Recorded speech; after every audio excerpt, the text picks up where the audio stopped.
over here.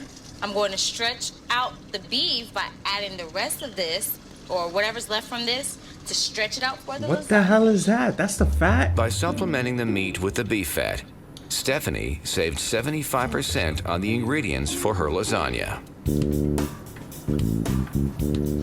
This is why we save the sauce. Oh my god, bro.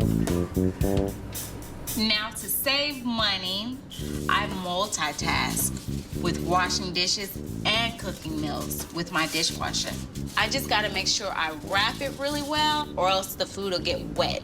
With the dishwasher reaching a temperature of 170 degrees, the lasagna will be fully cooked in 1.5 hours without using the additional gas of an oven.